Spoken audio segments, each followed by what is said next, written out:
What are the foundations of the trust, need, help, and hurry approach? This is a follow on from the recording that we had yesterday, where I introduced you guys, that's for those of you who don't know, to the trust, need, and help, trust, need, help, hurry approach process of the framework that is associated with Tom Hopkins. So, yesterday I gave a sketch about what the approach entails, and right now I'm just going to riff a little bit on the philosophical underpinnings. So, a general word on sales processes and frameworks.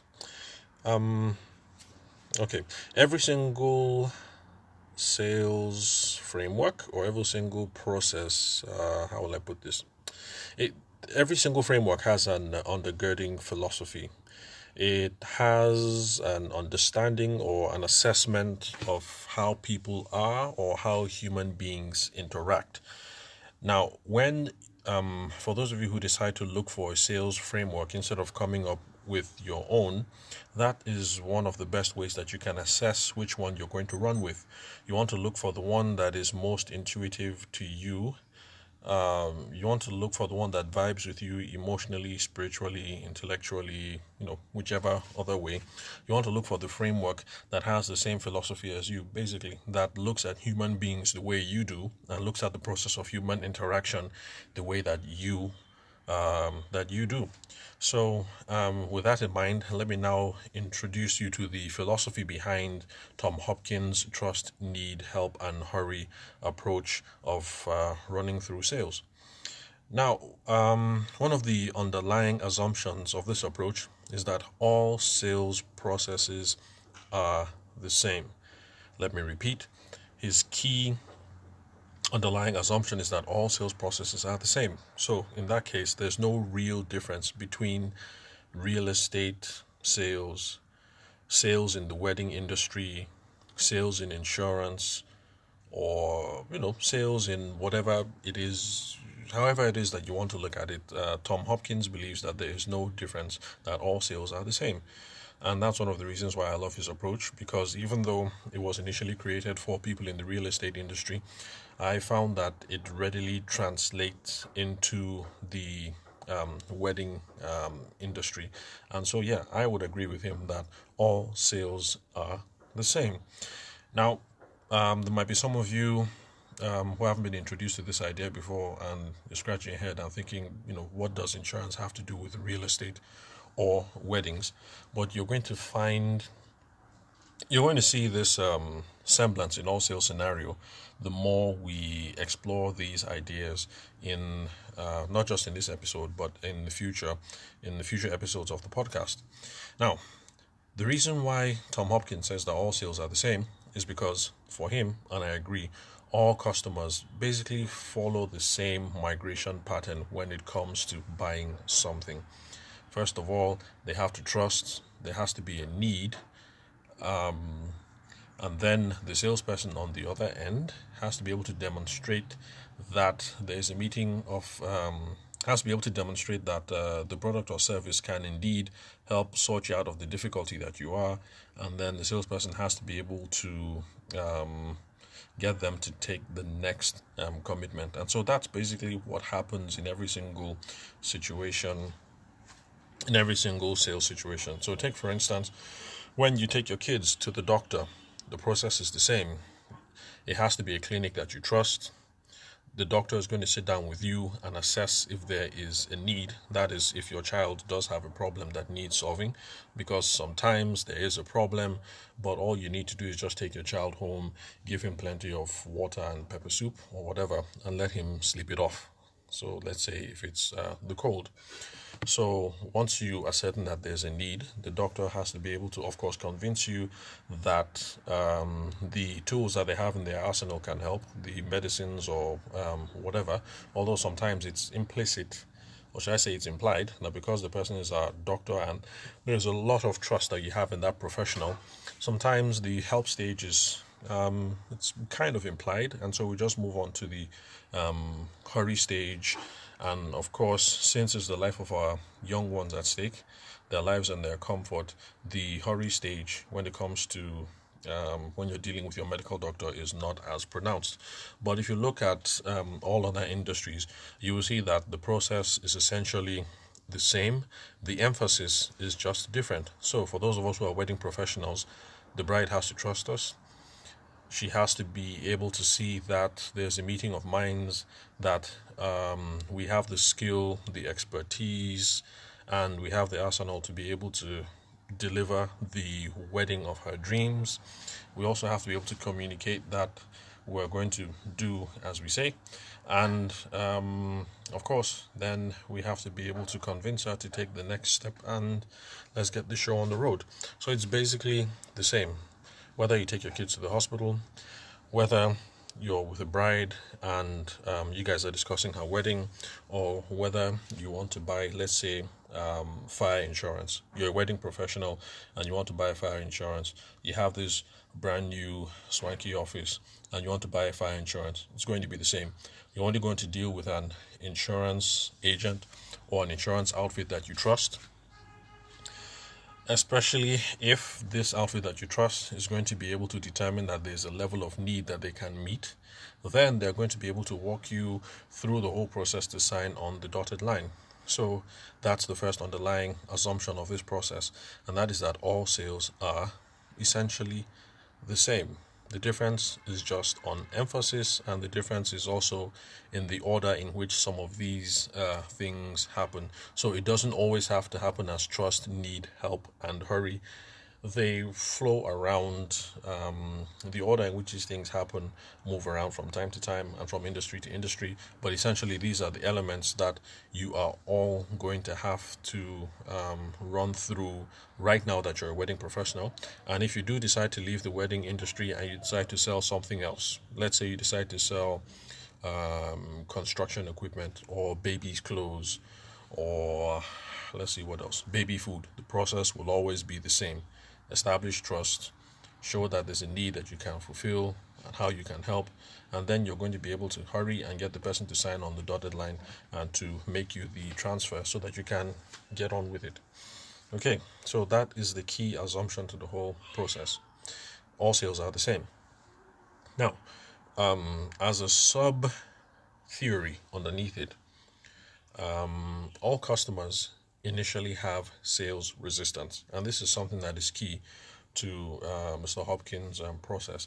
This idea of sales resistance, he puts it up front and center, and that's also another reason why he believes that all sales are the same, because initially everybody has sales resistance. So you don't run to the hospital with your kid because you want to, or because you love to. You're hesitant. You're only doing it because it's something that you have to do. The same thing for the wedding planner who has an office and who wants to buy fire insurance. The reason why you have to get in touch, or you're getting in touch with the insurance professional, is not necessarily because you love to. You're hesitant about it, and the reason why you're hesitant about it is because no one wants to be sold and no one wants to be hassled, and that is the same feeling that that customers get across all industries. In fact, it's something that wedding professionals find really confusing. I've done some bridal shows back when I was in Lagos and also in Abuja, and it's something that wedding professionals find really, really confusing, because we're all there, we look nice, we're all smelling good, nice atmosphere. The caterers have their food out, the cake artists have their samples of their cakes there. Let's see what else. The butlers have the alcohol flowing, the DJ is there, so it's a really nice atmosphere, and we all get there and we all assume that we're here to do some business. And I think some people just expect that we're there with our stands, and then these brides and groups just come ready with their wallet in hand and just come, pick, do business, and and that is that. So a lot of people feel confused that we're here for business. It's obvious that the brides and grooms have weddings on their minds, because when you start discussing with them, you'll find that some of them have taken concrete steps. They've gotten the hall, they've gotten the dress, different things. They've made all sorts of commitments, but then when they get there to talk to you, They seem hesitant. They don't want to release. They don't want to let you know certain details. They're keeping things close to their chest. They don't want to give out their contact details. There's a lot of hesitance on the part of our brides and grooms, and that gets lots of wedding planners, wedding professionals, planners, photographers, whatever it is that you do, it gets them confused, and that's because all customers, like Mr. Tom Hopkins says, have sales resistance. Now, what that means is that nobody wants to be sold. Nobody wants to be hassled. Nobody wants to be hustled. And so that's the reason why, even though we have the bride in front of you at your table at this bridal fair, she seems to be hesitant and she seems to be holding things to her chest because she doesn't want to leave the venue feeling like she's been harassed, she's been hassled, or she's been hustled. So, isn't that the paradox of the situation? Really interesting, isn't it? Everybody that comes there has a genuine need and they want a credible wedding vendor, but they don't want to be hassled. And so, because of that, they're going to try and play some things close to their chest. Now, since this is key to Tom Hopkins' system, that's all sales are the same. And the reason why they're the same is because nobody wants to be hassled or hustled. He has this idea that you can't sell to someone unless you tackle their sales resistance. So after you reduce the sales resistance, it's then that you can persuade someone to buy. And that is the reason why the first two elements in this system are there. Trust and need are vital to reducing sales resistance. If you establish trust and you're able to establish a need, you're not going to get rid of sales resistance 100%, but it will make a difference if a bride comes to your stand and is totally closed in the beginning, but by the time you run through the whole process, establish some credibility and show that you have some understanding of their need, you might get her down from, let's say, 100% to 30%, and it's something that you can work with, and eventually you might be able to advance the relationship further. Now, in my own opinion, some wedding professionals might differ. I don't think we're there at the bridal fair to close the deal immediately, because unfortunately a lot of us deal with very high ticket items. So it's not unusual for a wedding planner, for instance, who, after reviewing all the different elements on the table, venue, food, photographer, it's not unusual for the whole sums to be considered at the end of the day to run into millions and millions and millions. So it would be foolhardy for you to expect. It does happen that somebody walks in there and the person is willing and able and does in fact make a deposit of several hundreds of thousands to book your services, but that's not the typical everyday and average customer. So it'll be foolhardy to assume that that is what it is that is going to happen. For instance, wedding photography, the sums could be significant depending on who you run into. It could be anything between 250,000 to, I hear some of the big boys now charging 800 or close to a mil. So it depends. But since we're dealing with high ticket items, it is wrong to have the expectation that a bride is going to walk to your stand at the bridal fair and she's just going to pick you immediately or just make a decision that day. So I think it's significant and sufficient if you're able to reduce some sales resistance that day. If you're able to establish your credibility, establish some trust, and show that you have an understanding of the need and that you might be the best person to be able to fulfill that need. I think if you do that and you leave at that stage, and that leaves the bride open and amendable to future phone calls, emails, meetings, or whatever, then I think your time at the bridal fair is sufficiently well spent. Okay, let's see. Okay, I think I've gone off on a tangent and I've gotten too particular on bridal fairs, but basically that's the whole idea. The philosophical underpinnings of Mr. Tom Hopkins' process is that all sales are the same. So whether you're in real estate or you're selling baby food, or you're a wedding planner. It's all the same. That's because no bride likes to be hustled, no mother likes to be hustled, no construction contractor wants to be hustled. So your primary goal is to try to reduce sales resistance as much as you can, and you can achieve that by by establishing trust and establishing a need, which are the first two elements in the four-step process, which is trust, need, help, and hurry. So I think for the foreseeable future, that'll be all that I'm going to do on. Oh, okay, no, I think I'll tackle one more item regarding this framework in a future episode before we lay it to rest.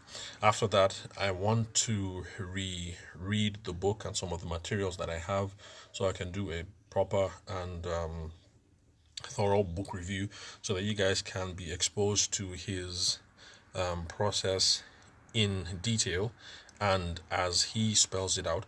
Because what happens is that since I love the process, and that is pretty much the skeleton behind a lot of what it is that I do when I'm meeting with brides and grooms, I have fudged a couple of stages in it quite a bit just to fit with my own personality and with my own sales process, with how I like to communicate with people. So in the future, I will do a book review and expose you to the raw ideas of the man, Tom Hopkins, so that in that case, if you also are going to take this to be the skeleton of your process and to make amendments, I think it would be best if you start off from his original starting points and go from there, rather than listen to what my own opinions about the process is and then tweaking based on my own opinion. I guess it's always good to start with the original source material. So so that's it today. Thank you very much, guys, for listening to the Sales for the Nigerian Wedding Industry podcast. I'm your host, Abuja-based photographer Tavishima Ayede. As usual, for those of you who have questions, comments, or inquiries, you can hit me up on email. That's ayede.taver@gmail.com. You also can send in voice messages on the app if you're listening to this on Anchor. If you just have a look at the screen, there's a little plus icon there next to message bubble, where if you just hit that, you'll be able to send me a voice note so I can listen on, and also possibly I'll be able to incorporate that to be that's if I think it's a question that other people might want to get answers to, assuming it's a burning issue that I just haven't been able to think of so far. I could incorporate it into future episodes of the podcast. You can also hit me up on Twitter. I'm on Twitter at AYEDETAVER, and of course you can hit me up SMS, WhatsApp, Telegram, and all that jazz on 08064662140. For my American and the UK audience, we have to use the country code +234. So thank you very much, guys, for listening. I'll catch you on the next episode.